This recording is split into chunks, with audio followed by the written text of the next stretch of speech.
পঞ্চম শ্রেণীর শিক্ষার্থী বন্ধুরা, তোমাদের মৌলিক সংখ্যা হতে একটি প্রশ্ন পরীক্ষায় আসবে।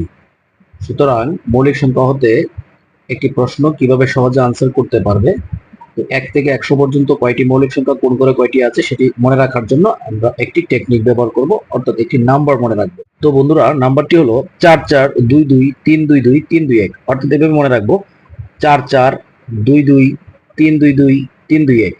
তার মানে এই নাম্বারটার মানেটা কি? 1 থেকে 10 পর্যন্ত মৌলিক সংখ্যা আছে। আমরা এই যে 4 এর মধ্যে প্রথম 4টি, 1 থেকে 10 পর্যন্ত মৌলিক সংখ্যা 4টি, তারপরে 10 থেকে 20 এর মধ্যে কয়টি আছে? 4টি। তাহলে এই নাম্বারটা যদি আমরা মনে রাখতে পারি, তাহলে আমরা কোন করে কয়টি মৌলিক সংখ্যা আছে সেটি কিন্তু আমরা খুব সহজে বের করে ফেলতে পারবো। তাহলে 20 থেকে 30 এর মধ্যে আছে কয়টি? 2টি। তারপরে 30 থেকে 40 এর মধ্যে আছে আরো 2টি। তারপরে 40 থেকে 50 এর মধ্যে আছে কয়টি? 3টি। তারপরে 50 থেকে 60 এর মধ্যে আছে 2টি। তারপরে 60 থেকে 70 এর মধ্যে আছে 2টি। তারপরে আমার আছে 70 থেকে 80 এর মধ্যে আছে 3টি।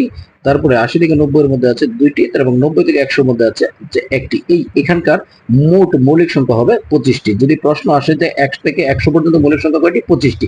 তাহলে এই নাম্বারটি যদি আমরা মনে রাখতে পারি, তাহলে এখানকার প্রত্যেকটি গড়ে কয়টি করে মৌলিক সংখ্যা আছে আমরা খুবই সহজে বের করে দিতে পারবো। নাম্বারটি আমি আবারও বলছি, 4422322321। এভাবে আমরা মনে রাখবো 4422322321। ধন্যবাদ।